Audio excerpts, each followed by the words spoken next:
the Bushels and Beef Farm Tour and Podcast, where producers talk markets, share stories, and cut through the noise in agriculture. Welcome back to the Bushels and Beef Podcast. If your neck, or in Adam's case here, your back, hurts from watching grain markets this week, you're not alone. Corn up 3, beans down 8. Iran wants to talk, but calls our steps illogical. And next Tuesday's USDA report might be outdated before it even drops.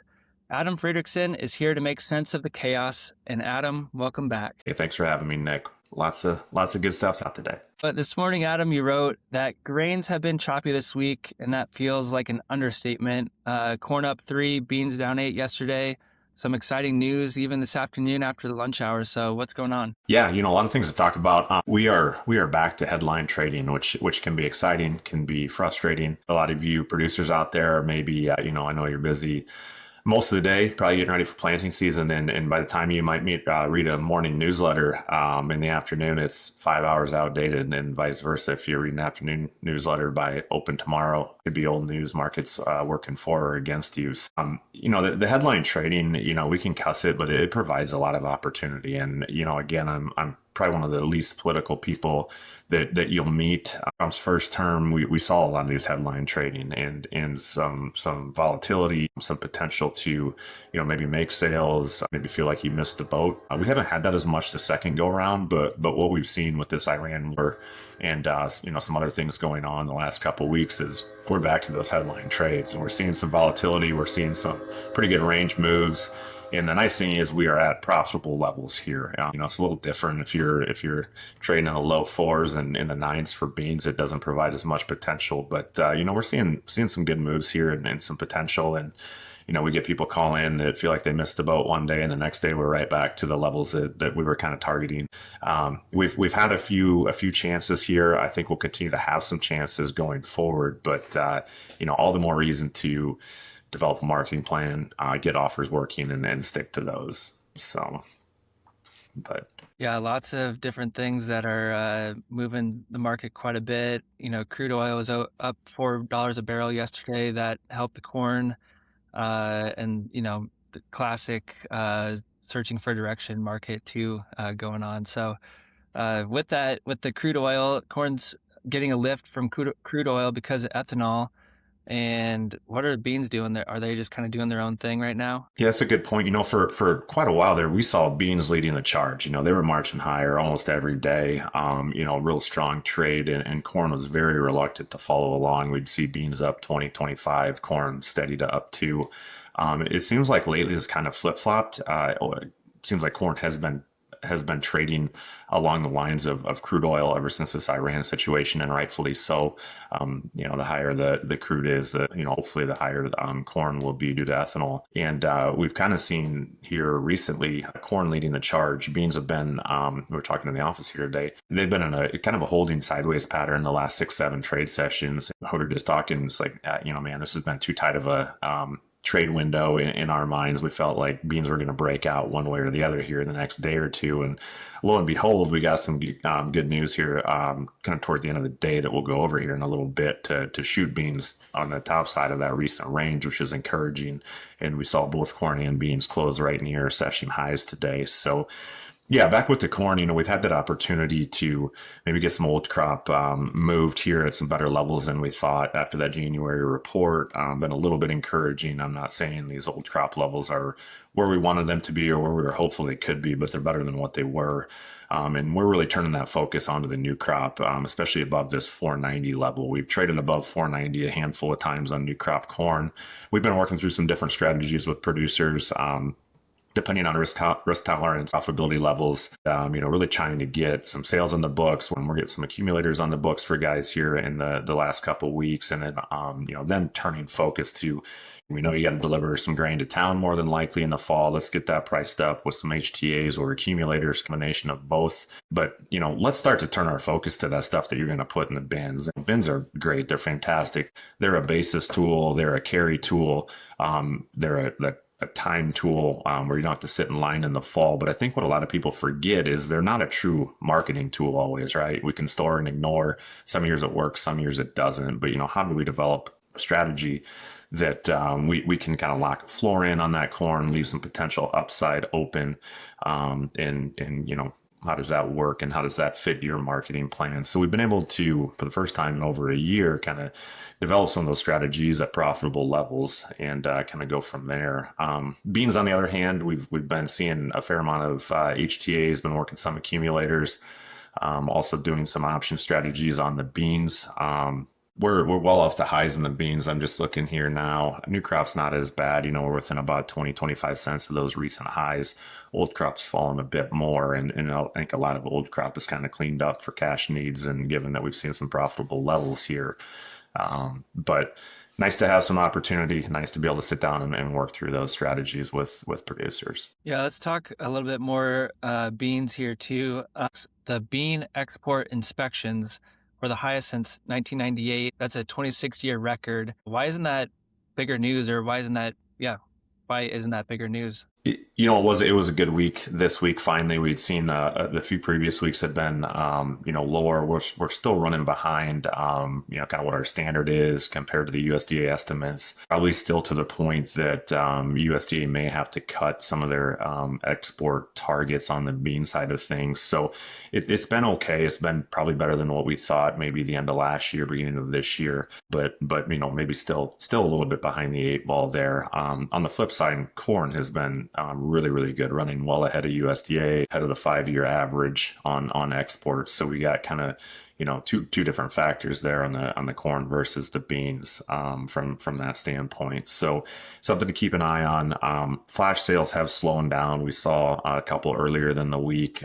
South American beans are coming to market right now, and generally, China, other countries that are importers of beans are going to flip their source to South America here now. So I would look probably for those flash sales to start to dry up a little bit, especially on the bean side as we go forward. So good to have a good week, but I think the anticipation is that those sales will slow down here going forward a little bit. Yeah, I was going to say people are probably hearing the B word a little bit more, and that's Brazil is coming. For sure. Yep. They're coming on board. On top of that, as we look out to next week, we have the acreage and yield report, usually a pretty big report on March 31st here. And what that report is, USDA publishes their estimates for the 2026 corn and bean acre number and, preliminary yield numbers. So we've seen some estimates come out that, maybe weren't as bearish as what we once thought they could be. The tough thing is USDA generally will take last year, add a little trend line adjustment higher and print out a big number a lot of years. We've seen some estimates actually with lower yield numbers, given that we had a record crop last year, which is a little encouraging. I think the acre one's going to be the big one. And the biggest thing to keep in mind with this report is that, whatever numbers they are going to print out here likely will not take into effect this recent fertilizer spike. Obviously, with the Iran situation, we got energies going, have been working higher for the most part. I know we're off the highs, but we've seen producers at the pump, we've seen gas prices go higher, diesel higher, and with that, fertilizer has skyrocketed. So if you have some producers out there that were on the fence of going corn on corn versus a traditional rotation of corn on beans, if they didn't have their fertilizer booked, it's pretty cost prohibitive right now. From a number standpoint, to go out and go corn on corn with that added fertilizer cost. So we could see a shift. It probably makes me slightly bullish new crop corn to some extent if crude oil can hang in here above that $80 mark, and a little bearish new crop beans. Just given that maybe we see, a flip even more of whatever that report says, potentially higher bean acres, less corn acres. So I think the market will trade that report for a day or two, depending on, kind of what we see in the numbers we see. But the biggest thing to keep in mind is probably a day or two later, that's going to be an outdated report, and we're going to turn to spring weather. Planters are rolling down south right now. In the Midwest here, we're relatively dry. I would anticipate some early planting as we go forward in the next week or two here. So, a lot of factors right now. We got headline chasing. We got big USDA report, and we got planting season right around the corner. So buckle up. The volatility is gonna be here for a little bit, I think. So. Oh yeah, that sounds like a lot here coming down the pipeline in the next couple weeks, and Yeah, we'll kind of jump on some headline talk again. Yesterday there was headlines that said a potential ceasefire over there in Iran, and then with that, crude dropped, grains reacted, and then 20 minutes later, before you finished writing your newsletter, Iran came back and basically said, "Yeah, no, like what happened?" Yeah, it's been an interesting, handful of hours here. I was actually pretty impressed with how the grains handled the overnight session last night. We had a mixed trade yesterday.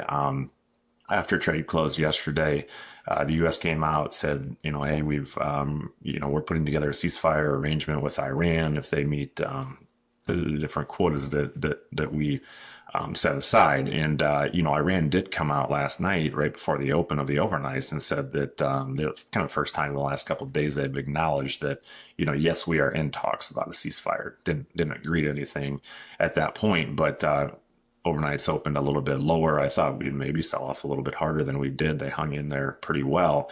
And then, right as I was writing the newsletter at about 7:30 this morning, Iran came out and said that, we reviewed them, but they're not agreeable at this time. So as of now, there's no ceasefire. So I don't see this war dragging out for years, but some people think it's going to end tomorrow, and I just think both sides are probably too stubborn in what they want to see come of it. That we're going to continue to see this up and down headline.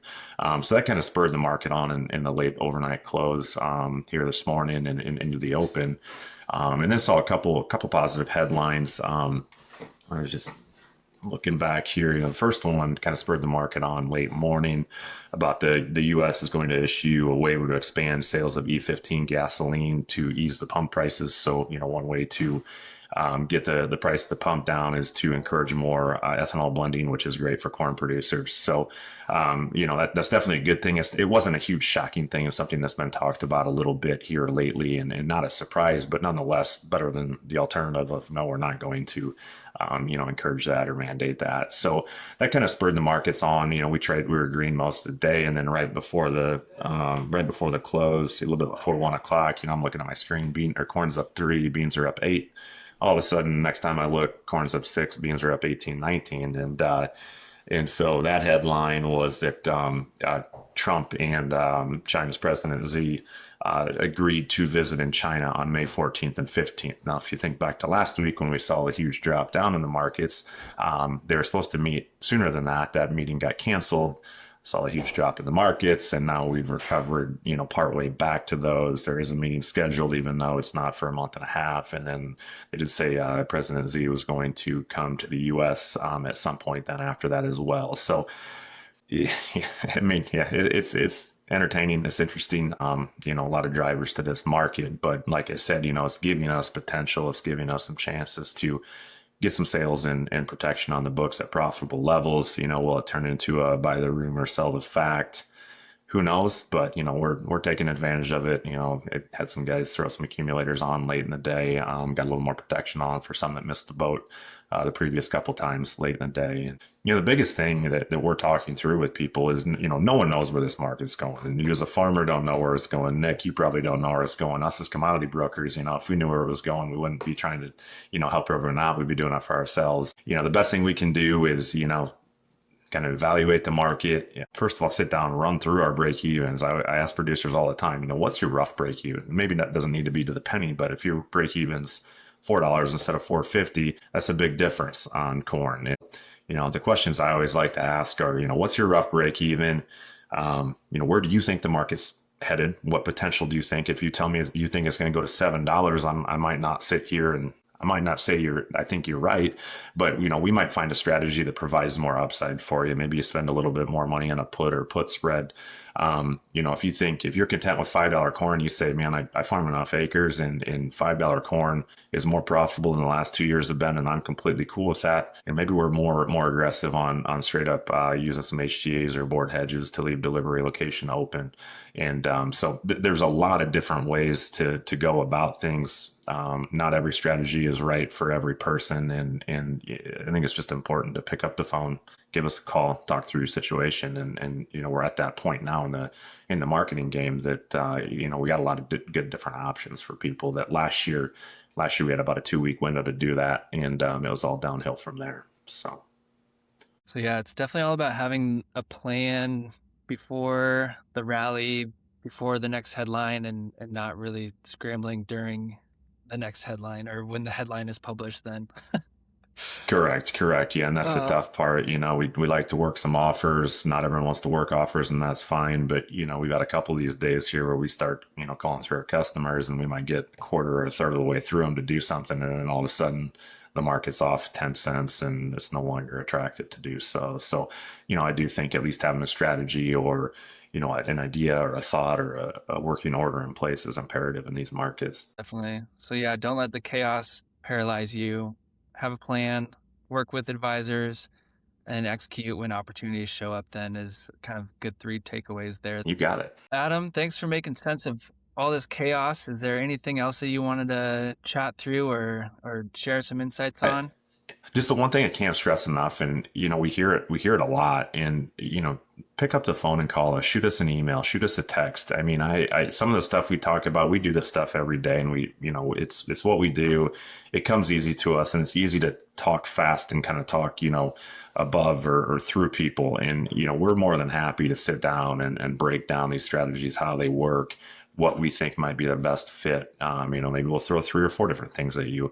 Don't be scared by, some of the option strategies and things that we talk about and just ignore them.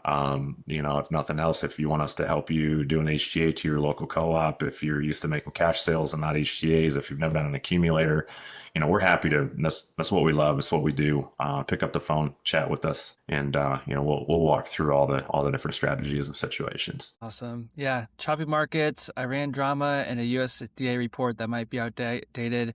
Just another week in grains here. So if you want to discuss marketing strategies for choppy markets or protection structures, reach out to Adam and the licensed grain advisors at Logic Ag Marketing. They'll help build a plan that works for your operation. And don't forget to sign up for the daily market newsletter link on the website. And as a reminder, today was observations and educational frameworks, not recommendations. Markets are unpredictable, and work with your licensed advisors and do your own due diligence. That's episode 14. Thanks for listening.